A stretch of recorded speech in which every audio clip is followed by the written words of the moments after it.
शुक्लां ब्रह्म विचारसार परमाद्यां जगद्व्यापिनीं वीणा पुस्तकधारिणीं अभयदां जाढ्यान्धकारापहां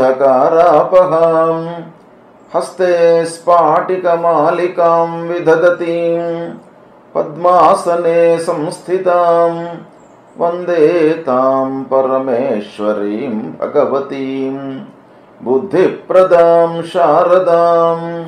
श्री महागणाधिपतये नमः। श्री महासरस्वत्यै नमः। శ్రీ గురుభ్యో నమః. సెప్టెంబర్ నెలలో కర్కాటక రాశిలో జన్మించినటువంటి వారికి గోచార ఫలితాలు ఎలా ఉన్నాయో తెలుసుకుందాం. అంటే కర్కాటక రాశి జాతకులకు ఈ 8 ముఖ్యమైనటువంటి గ్రహాల యొక్క స్థితి మూలకంగా ఏ స్థానాలలో ఉన్నాయి ఈ గ్రహాలు, వాటి మూలకంగా కలిగేటువంటి ఫలితాలు ఎలా ఉండబోతున్నాయి అనేటువంటి విషయాన్ని మనం చూసినట్టయితే, సూర్యుడు ద్వితీయ తృతీయ స్థానాలలో సంచరిస్తున్నాడు. 2, 3 స్థానాలలో సంచరిస్తున్నాడు. 16వ తారీఖు వరకు 2వ స్థానంలో ప్రతికూలంగా ఉన్నాడు. 16 తర్వాత మాసాంతం కూడాను 3వ స్థానంలో సంచరిస్తున్నాడు, అనుకూలంగా ఉన్నాడు. కుజుడు 13వ తారీఖు వరకు అనుకూలంగా తృతీయ స్థానంలో సంచరిస్తున్నాడు. తదనంతరం అర్ధాష్టమ స్థానంలో ప్రతికూలంగా ఉన్నాడు. బుధుడు 2, 3 స్థానాలలో సంచరిస్తున్నాడు, అనుకూలంగా ఉన్నాడు. గురువు ద్వాదశ స్థానంలో ప్రతికూలంగా ఉన్నాడు. శుక్రుడు జన్మ ద్వితీయ స్థానాలలో అనుకూలంగా ఉన్నాడు. శనీశ్వరుడు భాగ్యస్థానం 9వ స్థానంలో ప్రతికూలంగా ఉన్నాడు. రాహు అష్టమ స్థానంలో ప్రతికూలంగా ఉన్నాడు. కేతువు ద్వితీయ స్థానంలో ప్రతికూలంగా ఉన్నాడు.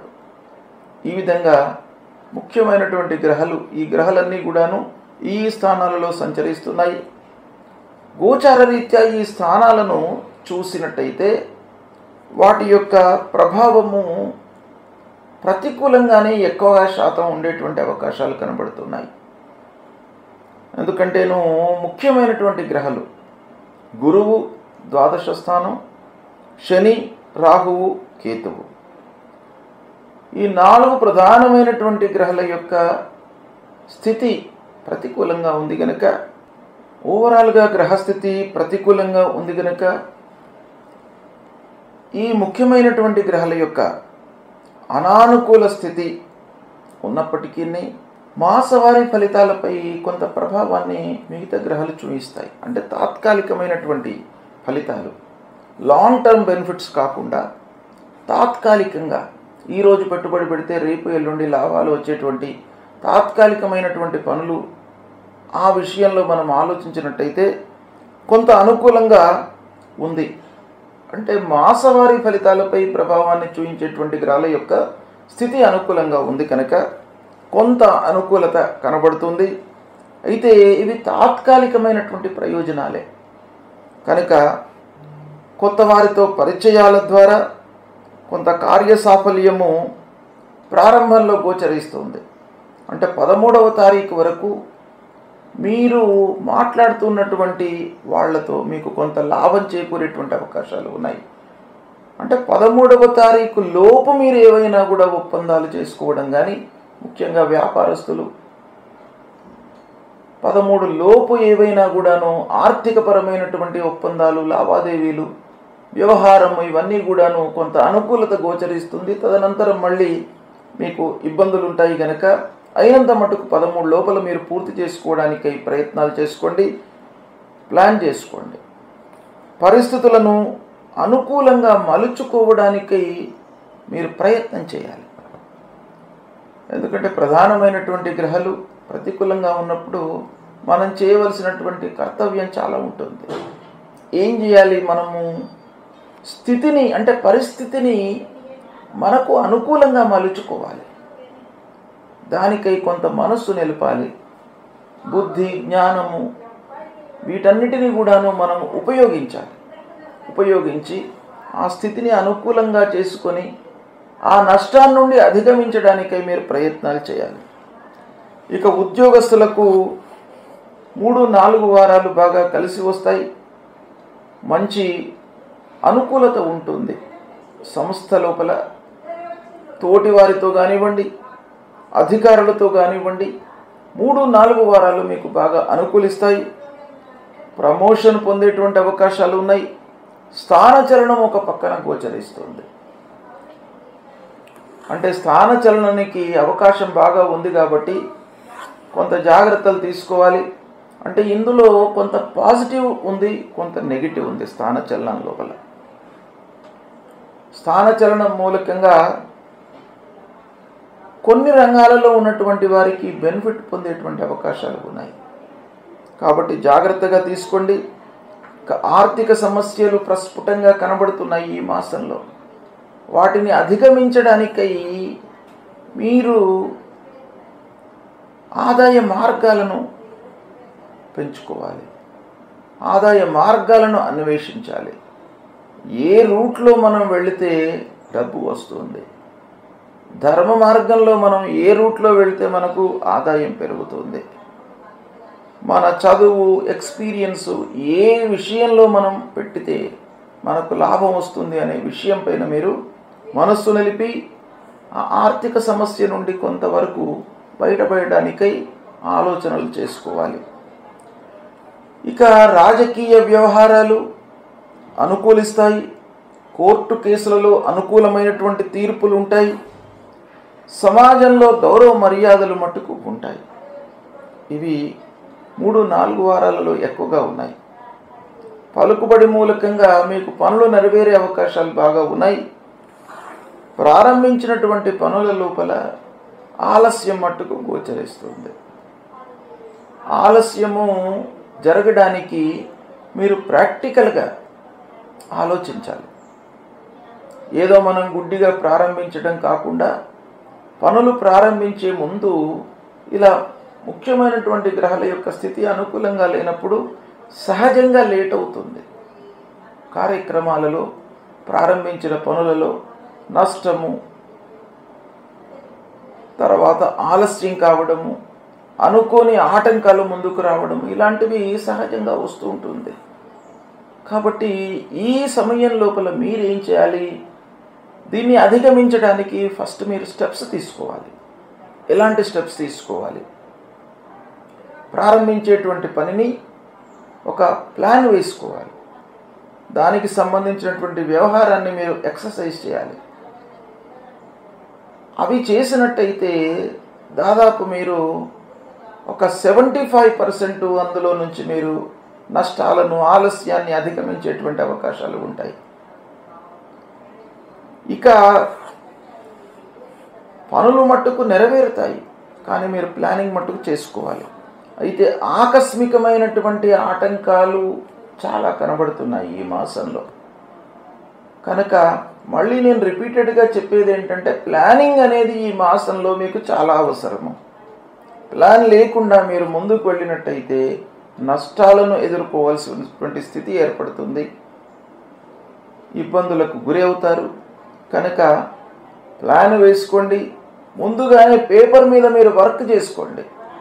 ప్రాక్టికల్గా మీరు వర్క్ ప్రారంభించే కంటే ముందే పేపర్ మీద మీరు దాన్ని ఎక్సర్సైజ్ చేయండి. అది చాలా అవసరం. రాహు అష్టమ స్థానంలో ఉన్నాడు, కేతువు ద్వితీయ స్థానంలో ఉన్నాడు. ఆకస్మికమైనటువంటి ఆటంకాలను ఇచ్చేటువంటి అవకాశాలు రాహు మూలకంగా ఎక్కువగా ఉన్నాయి.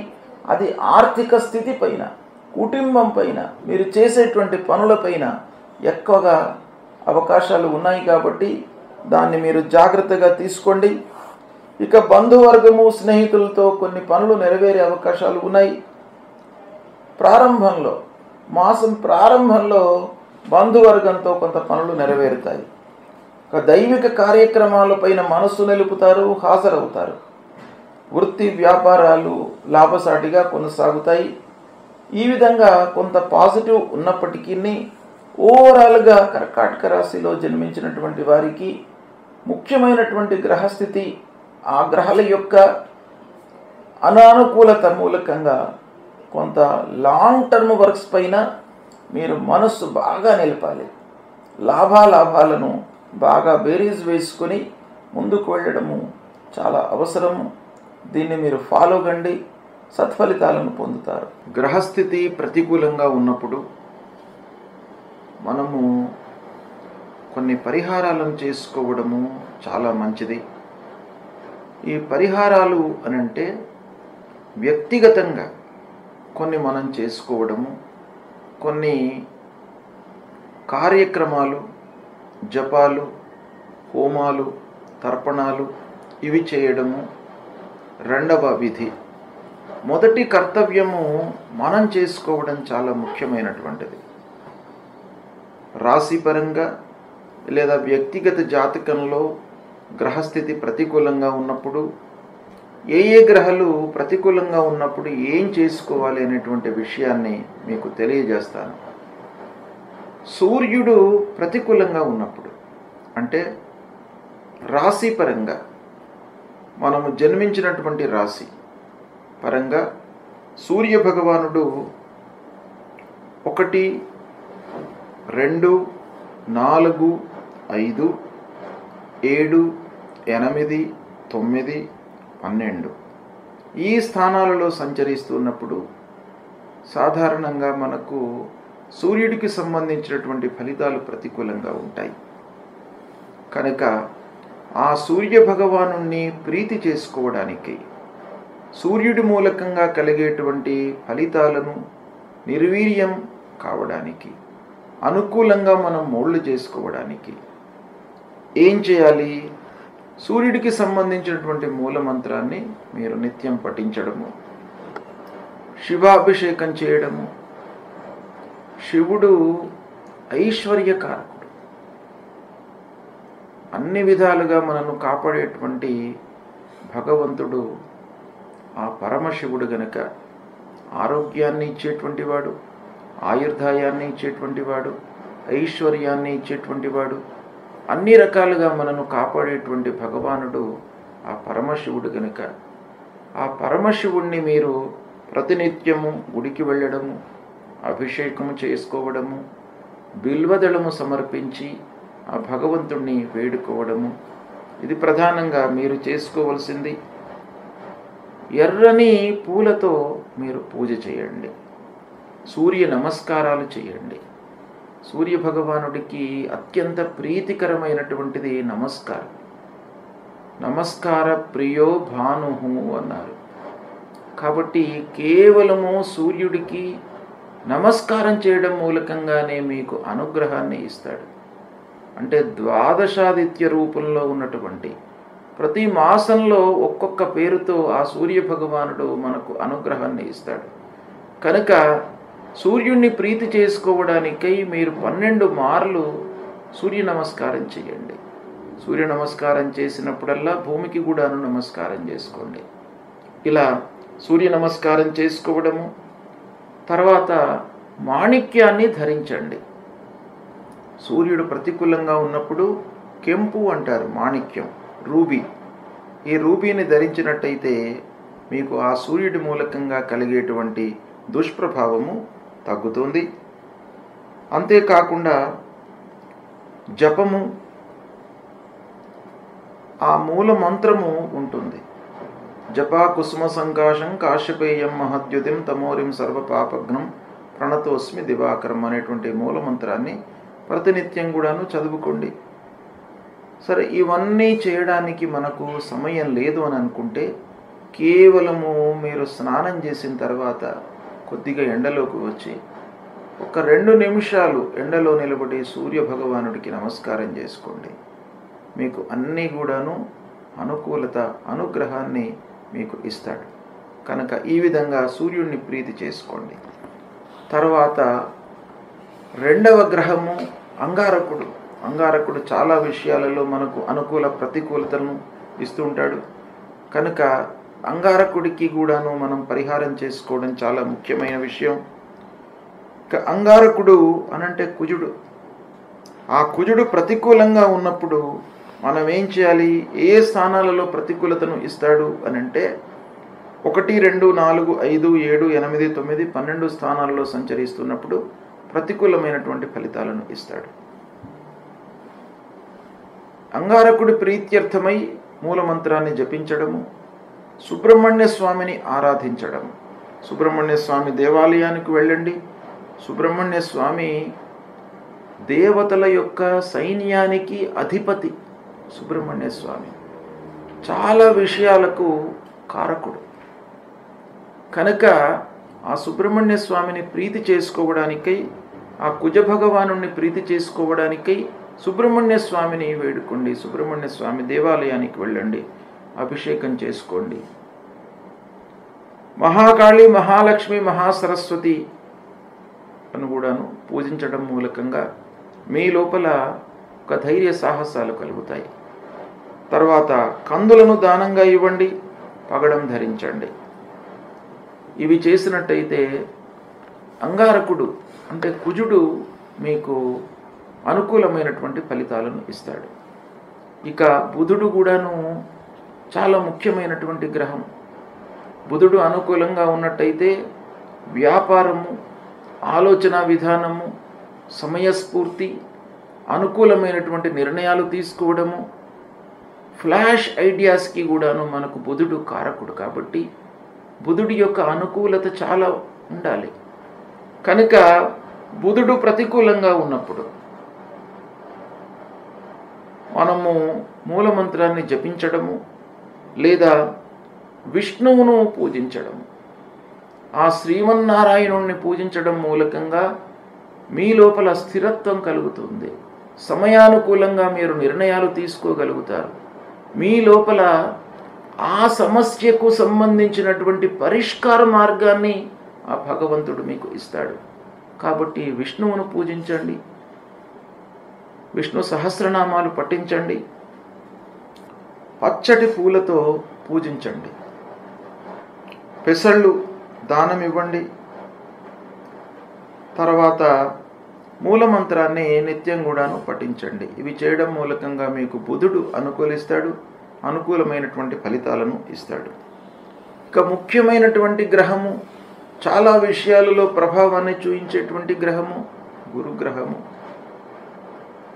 ఈ గురువు అనుకూలంగా ఉన్నట్టయితే అద్భుతాలు జరుగుతాయి, ప్రతికూలంగా ఉన్నట్టయితే మీకు ఆలస్యము, ఆటంకాలు, సమయానికి కాకపోవడము, మధ్యలో వదిలిపెట్టడము, ఇలాంటివి ఎన్నెన్నో మీకు ఇబ్బందులకు కారకుడు గురువు. కాబట్టి ఆ గురువు ప్రీతి కొరకై, గురువును ప్రీతి చేసుకోవడానికై మూలమంత్రాన్ని పఠించండి. దేవానాంచ ఋషీణాంచ గురుం కాంచన సన్నిభం వందనీయం త్రిలోకానం తం నమామి బృహస్పతి అనేటువంటి మూలమంత్రాన్ని పఠించండి.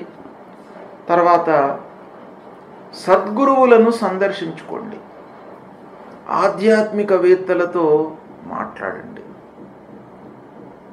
దైవిక కార్యక్రమాలలో పాల్గొనండి, సమాజానికి హితము చేసేటువంటి పనులను చేయండి. నలుగురికి దానం చేయడము, అన్నదానం చేయడము, వస్త్రదానం చేయడము, విద్యాదానం చేయడము, ఇలాంటివి మీరు చేసినట్టయితే ఆ గురువు ప్రీతి చెంది మీకు అనుగ్రహాన్ని కలిగిస్తాడు. దక్షిణామూర్తిని పూజించండి, దత్తాత్రేయ స్వామిని కొలవండి. పసుపువచ్చ వస్త్రంలో, పచ్చటి వస్త్రంలో శనిగలు ఉంచి దానమివ్వండి. కనక పుష్యరాగాన్ని ధరించండి. ఈ విధంగా చేసినట్టయితే గురు భగవానుడు ప్రీతి చెందుతాడు. ముఖ్యంగా గురువును ప్రీతి చేసుకోవడానికై సద్గురువులను సందర్శించడము, మాతాపితృవులను సేవించడము, ఇవి చాలా ముఖ్యమైనటువంటివి. తల్లిదండ్రులను మీరు సేవించండి, గురు భగవానుడి యొక్క అనుగ్రహం మీకు లభిస్తుంది.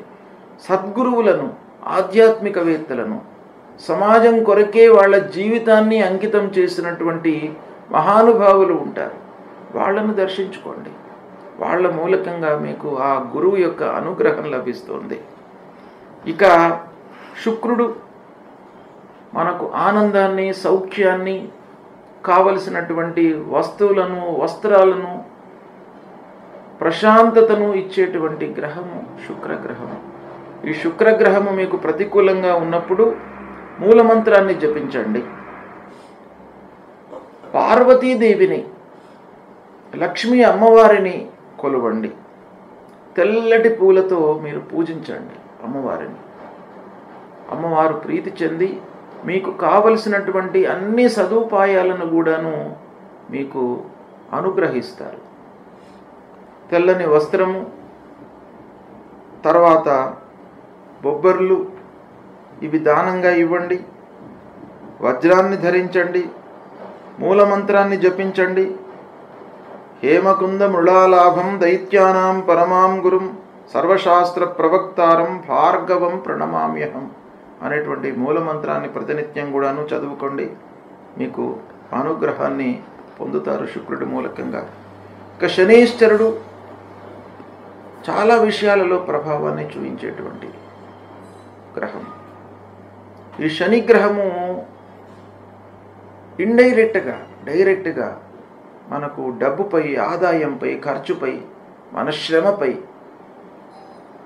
ప్రభావాన్ని చూపిస్తాడు. కాబట్టి ఈ శని ప్రతికూలంగా ఉన్నప్పుడు మూలమంత్రం తప్పకుండా మీరు జపించండి.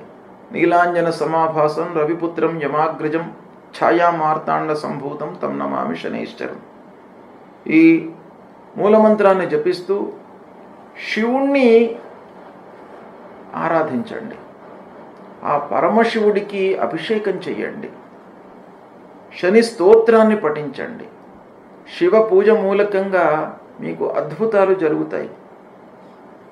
ఆ శివుణ్ణి నమ్ముకొని ప్రతినిత్యం కూడాను దైవారాధన చేస్తూ శివాలయానికి వెళుతూ ఆ శంకరుడిపై ఒక బిల్వదళాన్ని ఉంచి మీరు నమస్కారం చేసుకున్నట్టయితే మహదానంద పరవశుడైనటువంటి ఆ శంకరుడు మిమ్మల్ని అనుగ్రహిస్తాడు. ఆ శని మూలకంగా కలిగేటువంటి దుష్ప్రభావం దూరమవుతుంది. ఆంజనేయ స్వామిని కూడాను కొలవండి. భయము, ఆందోళన ఇవి లేకుండా మిమ్మల్ని కాపాడుతాడు. నల్లటి వస్త్రము, నల్లని నువ్వులను దానంగా ఇవ్వండి. ఇంద్రనీలాన్ని ధరించండి. ఇవి చేయడం మూలకంగా శని యొక్క ప్రభావం తగ్గుతుంది. రాహువు ప్రతికూలంగా ఉన్నప్పుడు మనము ఏమి చేసుకోవాలి అనేటువంటి విషయాన్ని మనం చూసినట్టయితే, రాహువు గోచార రీత్యా 3, 6, 11 స్థానాలలో శుభ ఫలితాలను ఇస్తాడు. మిగతా అన్ని స్థానాలలోనూ ప్రతికూలమైనటువంటి ఫలితాలు ఇస్తాడు. అంటే రాహువు ఇచ్చేటువంటి ప్రతికూల స్థానాలు 1, 2, 4, 5, 7, 9, 10, 12 ఈ స్థానాలలో రాహు సంచరిస్తున్నప్పుడు మనకు గోచార రీత్యా ప్రతికూలమైనటువంటి ఫలితాలను ఇస్తాడు. గనక రాహు ప్రీత్యర్థమై, రాహు యొక్క అనుగ్రహం కొరకై మూలమంత్రాన్ని మనం పఠించడము, జపించడము. రాహు మూలమంత్రం అర్ధకాయం మహావీర్యం చంద్రాదిత్య విమర్ధనం సింహికా గర్భసంభూతం తం రాహుం ప్రణమామ్యహం. ఈ మూలమంత్రాన్ని ప్రతినిత్యం కూడాను జపించడము. దుర్గామాతను పూజించడము.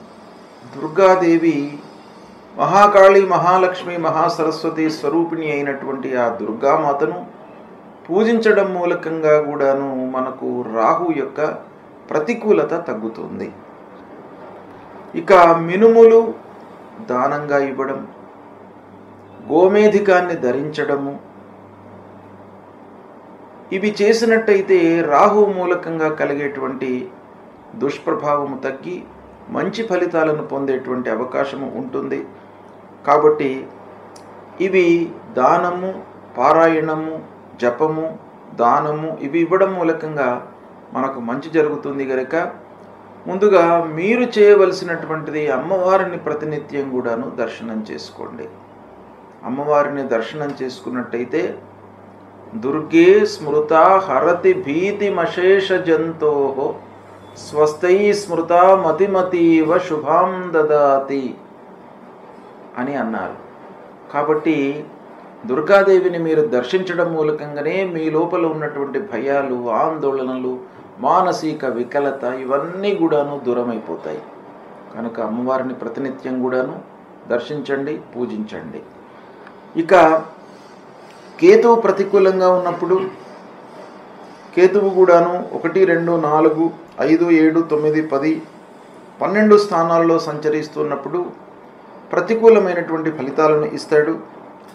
కనుక కేతు ప్రీత్యర్థమై జపము అంటే మూలమంత్ర జపము చేయడము, పలాశ పుష్ప సంకాశం తారకా గ్రహమస్తకం రౌద్రం రుద్రాత్మకం ఘోరం తం కేతుం ప్రణమామ్యహం అనేటువంటి మూలమంత్రాన్ని ప్రతినిత్యం కూడాను చదువుకోవడము, గణపతిని పూజించడం. కేతువుకు సంబంధించినటువంటి అధిష్టాన దేవత గణపతి, విఘ్నాధిపతి. మనకు విఘ్నాలు రాకుండా మన జ్ఞానము సన్మార్గంలో ప్రయాణించేటట్టుగా, మంచి ఆలోచనలు రావడానికి, సమయస్ఫూర్తితో మనము నిర్ణయాలు తీసుకోవడానికి గణపతి ఆరాధన అనేటువంటిది చాలా ముఖ్యమైనటువంటిది. ఈ గణపతిని ఆరాధించినట్టయితే, గణపతిని పూజించినట్టయితే మీకు తప్పకుండా ఈ కేతు మూలకంగా కలిగేటువంటి దుష్ప్రభావము తగ్గుతుంది. ఉలవలు దానంగా ఇవ్వండి, వైడూర్యాన్ని ధరించండి. ఇవి చేయలేనటువంటి వాళ్ళు కేతువుకు సంబంధించినటువంటి స్తోత్రం ఉంటుంది. ఆ స్తోత్రం ప్రతినిత్యం కూడాను మీరు పఠించినా కూడాను మీకు కేతువు మూలకంగా కలిగేటువంటి దుష్ప్రభావం దూరం అవుతుంది, అనుకూల ఫలితాలు ఉంటాయి. ఈ విధంగా ఈ గ్రహాలకు చెప్పబడినటువంటి పూజలు, దానాదులు, నవరత్నాలు ధరించడము, వీటి మూలకంగా మీకు అనుగ్రహం లభిస్తుంది. ముందు దేవతా అనుగ్రహం కొరకై దేవాలయానికి వెళ్ళండి, సద్గురువులను దర్శించుకోండి. ఇవి దర్శించుకున్నట్టయితే మీకు ఈ దుష్ప్రభావం దూరం అవుతుంది, మంచి ఫలితాలు కలుగుతాయి. సెప్టెంబర్ మాసంలో ముఖ్యమైనటువంటి పండుగల గురించి తెలియజేస్తాను. 1వ తారీఖు 1 సెప్టెంబర్ సోమవారం అదుఃఖ నవమి. అంటే ఈ నవమి రోజున నందాదేవిని పూజించడం మూలకంగా, అంటే సంతోషాన్ని మనకు ఇచ్చేటువంటి అమ్మవారు నందాదేవి. ఈ నందాదేవిని పూజించడం మూలకంగా మనకు జీవితంలో దుఃఖాలు మన దరి చేరకుండా ఉంటాయి అనేటువంటిది శాస్త్రం చెప్తోంది. కనుక అందరూ కూడాను నందాదేవిని పూజించడం మూలకంగా సుఖ సంతోషాలు మీ జీవితంలో కలుగుతాయి. కనుక ఈ రోజున అమ్మవారి పూజ చేయండి. ఇక 2వ తారీఖు నాడు మంగళవారం జ్యేష్ఠ గౌరీ విసర్జనం. అంటే జ్యేష్ఠ గౌరీని మనం ఆవాహన చేసి పూజించి ఈ రోజున విసర్జన చేయడం జరుగుతుంది. లక్ష్మీ జ్యేష్ఠ వీళ్ళిద్దరు కూడాను మన సాంప్రదాయం ప్రకారంగా, హిందూ సాంప్రదాయం ప్రకారంగా ఒకరు మనకు ధనాన్ని, కావలసినటువంటి స్థితిగతులను ఇచ్చేటువంటి వాళ్ళు, ఒకరు మనకు దుఃఖాన్ని కలిగించేటువంటి వాళ్ళు, కష్టాలను కలిగించేటువంటి వాళ్ళు. ఇద్దరిని కూడాను మనం పూజిస్తాం మన శాస్త్రం ప్రకారంగా.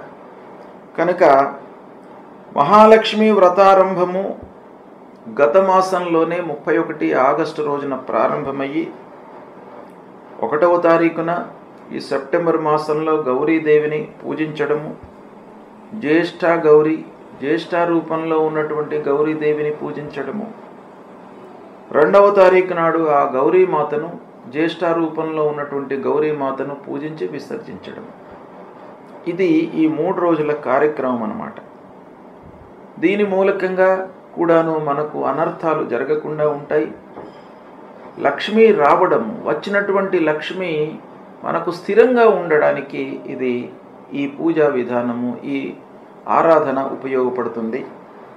ఇక 3వ తారీఖు బుధవారం సర్వేషాం పరివర్తిని ఏకాదశి.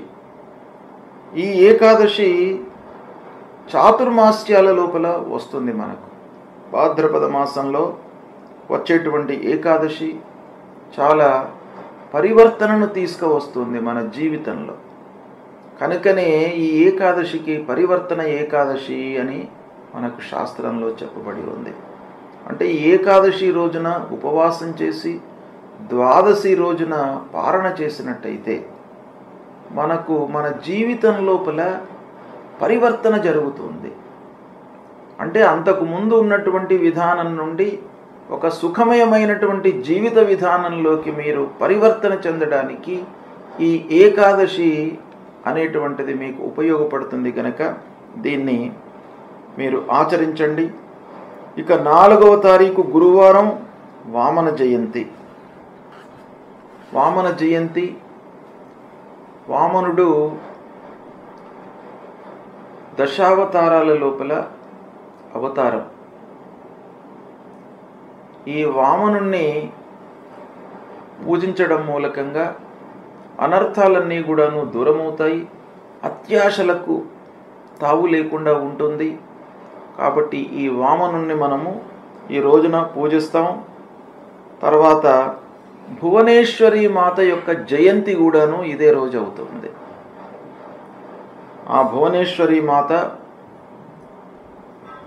అనుగ్రహం మూలకంగా మనకు అన్ని రకాల సౌకర్యాలు, సుఖాలు జీవితంలో కలుగుతాయి కనుక ఈ రోజున భువనేశ్వరి మాతను కూడాను పూజిస్తాం.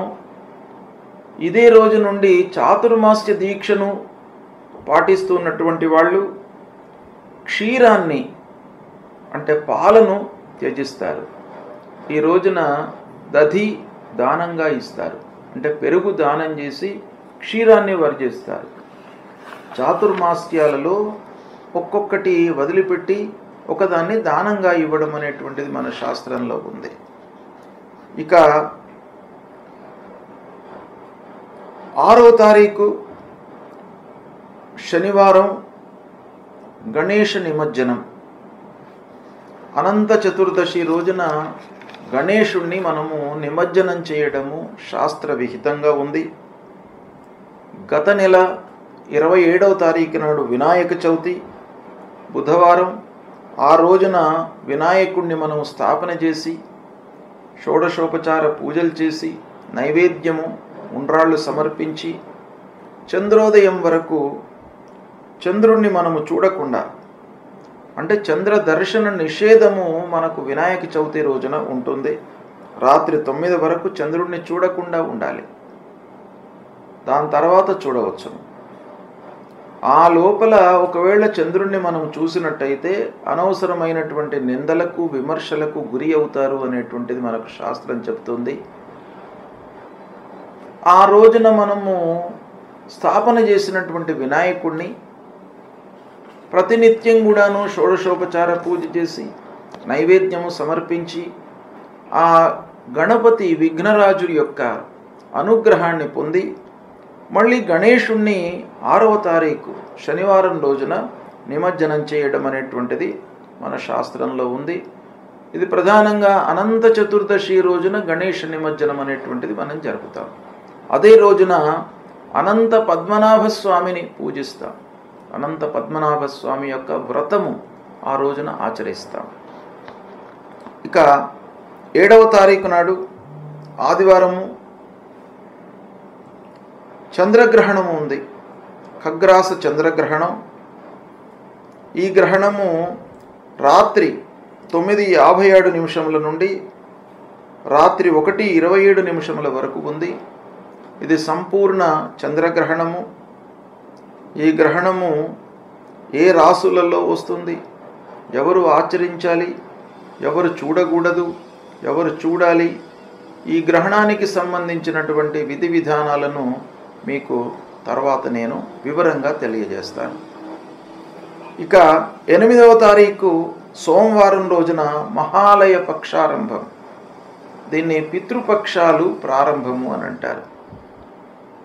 అంటే మనను పెంచి పెద్ద చేసి మనకు జీవితాన్ని జన్మను ప్రసాదించినటువంటి తల్లిదండ్రులకు వారిని ఉద్దేశించి వాళ్ళు జన్మ మనకు ఇవ్వడం మూలకంగా మనము ఈ స్థితిలో ఉన్నాం కనుక తల్లిదండ్రులు జీవించి ఉన్నంత వరకు వాళ్లకు సపర్యలు చేస్తూ దేహత్యాగం చేసిన తర్వాత వాళ్ళ విషయమై తర్పణాలు, పిండ ప్రదానాలు, దానాదులు ఇవన్నీ కూడాను చేయడము ఈ మహాలయ పక్షం లోపల మనకు శాస్త్రం చెప్పింది గనక మహాలయ పక్షారంభము 8వ తారీఖు సోమవారం నాడు ప్రారంభమవుతుంది.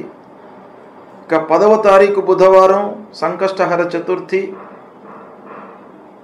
అన్ని కష్టాలను దూరం చేసేటువంటి ఆ మహాగణాధిపతికి ఈ రోజున ఉపవాసము ఉండి రాత్రి 8:14 నిమిషముల వరకు ఉపవాసాన్ని ఆచరించి తదనంతరము భోజనం చేయడం ద్వారా ఆ గణపతి సంతృప్తి చెంది మీకు కష్టాలు కలగకుండా చూస్తాడు, అనుగ్రహిస్తాడు. కనుక సంకష్టహర చతుర్థి వ్రతాన్ని ఆచరించండి. ఇక తరువాత మళ్ళీ ముఖ్యమైనటువంటి పండుగ 19వ తారీఖు శుక్రవారం మాస శివరాత్రి. ప్రతి మాసం లోపల కూడాను అమావాస్య కంటే ముందు పరమశివుడికి అత్యంత ప్రీతికరమైనటువంటి రోజు మహాశివరాత్రి. అందులో ప్రతి నెలకొక్కసారి వచ్చేటువంటిది మాస శివరాత్రి. ప్రతి మాసంలో అమావాస్య కంటే ముందు వస్తుంది కనుక మాస శివరాత్రి అన్నాం. మహాశివరాత్రి అనేది సంవత్సరానికి ఒక మారు వస్తుంది. అయితే ఈ మాస శివరాత్రి రోజున ప్రదోషకాలం వరకు ఉపవాసం చేసి ప్రదోషకాలంలో శివుడికి ఆ పరమశివుణ్ణి అభిషేకించేసి బిల్వదళము సమర్పించి మనము భోజనం చేసినట్టయితే ఆ పరమశివుడు సంతృప్తి చెంది మనకు ఐశ్వర్యాన్ని ప్రసాదిస్తాడు అనేటువంటి శాస్త్రం చెప్తుంది కనుక ప్రతి మాస శివరాత్రి రోజున మీరు శివాలయానికి వెళ్ళండి, శివుణ్ణి దర్శించుకోండి, వీలైతే అభిషేకం చేయండి, లేదా అభిషేచనం చేసేటువంటి కార్యక్రమంలో పాల్గొనండి, అన్నదానం చేయండి. ఇక 20వ తారీఖు శనివారం మహాలయాంతర్గతంగా ఒక ప్రత్యేకమైనటువంటి దినం. ఎవరైతే అనూహ్యంగా యాక్సిడెంట్స్ లోపల ఎవరైతే గతిస్తారో వాళ్లను ఉద్దేశించి వాళ్ళ ప్రీత్యర్థమై చేసేటువంటి రోజు. అంటే వాళ్ళ ప్రీత్యర్థమై పిండ ప్రదానము, తర్పణాలు, శ్రాద్ధాదులు చేసేటువంటి దినం అన్నమాట. దీన్ని మనం ఏమంటాం? విషశస్త్రాదిహత జనానాం మహాలయ. అంటే విషము తీసుకోవడం మూలకంగా సూసైడ్ చేసుకున్నటువంటి వాళ్ళు, లేదా విష ప్రయోగం మూలకంగా గతించినటువంటి వాళ్ళు, శస్త్రాదులకు లోనై గతించినటువంటి వాళ్ళు, యాక్సిడెంట్స్ అయ్యి గతించినటువంటి వాళ్ళు, ఇలా ఊహించకుండా జన్మము అంటే ఆ పుట్టుక, ఆ జీవితము అర్ధాంతరంగా ఎప్పుడైతే ఉంటుందో అలాంటి వాళ్లకు ఈ రోజున మనం పిండ ప్రదానం చేయడం మూలకంగా వాళ్ళ మూలకంగా ఆ కుటుంబానికి హాని కలగకుండా వాళ్ళ యొక్క అనుగ్రహం లభిస్తుంది అని శాస్త్రం చెప్తుంది. ఇక 21వ తారీఖు ఆదివారం సర్వపితృ మహాలయ అమావాస్య. ఇది చాలా ముఖ్యమైనటువంటి దినం. మహాలయ అమావాస్య అంటాం. ప్రహతంలో మహాలయ అమావాస్య, సర్వపితృ మహాలయ అమావాస్య. అందరు పితృదేవతలకు మనము ఈ రోజున వాళ్లను ఉద్దేశించి వాళ్ళ పేర్లు ఉచ్చారణ చేసి తర్పణాలు చేయడము, పిండ ప్రదానాలు చేయడము, వాళ్ళ ప్రీత్యర్థమై అన్నదానాలు చేయడము, వస్త్రదానం చేయడము, వీటి మూలకంగా పితృదేవతలందరూ కూడాను సంతృప్తి చెంది మనను అనుగ్రహిస్తారు. ఆ అనుగ్రహం మూలకంగా వంశము వృద్ధి అవుతుంది. మళ్ళీ మన సంతానము కూడాను ఒక స్థితికి రావడానికి అవకాశం ఉంటుంది అనేటువంటిది శాస్త్రం చెప్తుంది. కాబట్టి సర్వపితృ మహాలయ అమావాస్య తల్లిదండ్రులు గతించినటువంటి వాళ్ళు ఈ రోజున వాళ్ళ ప్రీత్యర్థమై తప్పకుండా చేసుకోవాలి. ఇక 22 సెప్టెంబర్ సోమవారం నవరాత్రులు ప్రారంభమవుతాయి. దసరా నవరాత్రులు. ఈ రోజున శారద అమ్మవారికి కలశ స్థాపనతో ఈ నవరాత్రులు ప్రారంభమవుతాయి. ఇక ఇందులో భాగంగా నవరాత్రిలో భాగంగా 30వ తారీఖు మంగళవారం దుర్గాష్టమి, మహాష్టమి, కాళికాష్టమి. ఈ అమ్మవారికి మనం పూజలు చేసుకుంటాం ఈ మహాష్టమి రోజున. 1వ తారీఖు మళ్ళీ అక్టోబర్ వచ్చే మాసం 1వ తారీఖు నాడు మహర్నవమి, సరస్వతి పూజ, సువాసిని పూజ, ఆయుధ పూజ ఇవన్నీ కూడాను మహర్నవమి రోజున చేసుకుంటాం. ఇక 2వ తారీఖు విజయదశమి, వచ్చే అక్టోబర్ మాసంలో 2వ తారీఖు విజయదశమి, దసరా పండుగ. ఈ రోజున అపరాజితాదేవి పూజ, తర్వాత సీమోల్లంఘనము అంటే ఉంటున్నటువంటి ఊరికి ఈశాన్య దిశలోకి వెళ్ళి అక్కడ శమీ వృక్షాన్ని పూజించడము, అపరాజితాదేవికి పూజించడము, నలుగురికి కలవడము, అందరి యొక్క పెద్దల అనుగ్రహము ఆశీర్వచనాలు తీసుకోవడం ఈ పండుగ రోజున మనకు శాస్త్రం చెప్పింది. ఇలా ఇవి ముఖ్యమైనటువంటి పండుగలు ఈ సెప్టెంబర్ మాసంలో ఉన్నాయి. వీటిని ఆచరించినట్టయితే మనకు పండుగలు ఏదో కాకతాళీయంగా చెప్పినటువంటివి కావు. ఋషులు దర్శించి వాటి యొక్క అనుభవాన్ని వాళ్ళు ఆ పండుగల యొక్క అనుభవంలోకి తీసుకొని అవి మానవాళికి మనకు అందించారు. అంటే మానవులందరూ కూడాను ఈ పండుగలు ఆచరించడం మూలకంగా ఒక సుఖమయమైనటువంటి జీవితాన్ని గడపాలి అనేటువంటి ఉద్దేశంతో వాళ్ళు దర్శించి మనకు సూచించినటువంటి పండుగలు. కాబట్టి ఆయా పండుగల లోపల శాస్త్రవిహితంగా ఏ దేవుడికి, ఏ అధిపతికి, ఎవరికి ఎలా చేయాలి అనేటువంటి విషయాన్ని తెలుసుకొని దాన్ని మీరు ఆచరించినట్టయితే మీకు ఉత్తమమైనటువంటి ఫలితాలు కలుగుతాయి. ఏ గ్రహాలు ఏ రాసులలో సంచరించినప్పటికీ, అష్టమ స్థానంలో ఉన్నప్పటికీ, ద్వాదశ స్థానంలో ఉన్నప్పటికీ, ఏ విధంగా ఉన్నప్పటికీ మీరు ఈ పండుగలను విధి విధానంగా ఆచరించి భగవంతుడి యొక్క అనుగ్రహాన్ని తీసుకొని పెద్దల యొక్క ఆశీర్వచనాన్ని పొందినట్టయితే మీకు అన్నీ కూడాను అనుకూలమైనటువంటి ఫలితాలే ఉంటాయి అని మన శాస్త్రం చెప్తుంది. ఇది ఋషి వచనం కాబట్టి ఇది తప్పకుండా మీరు పాటించండి. శుభం.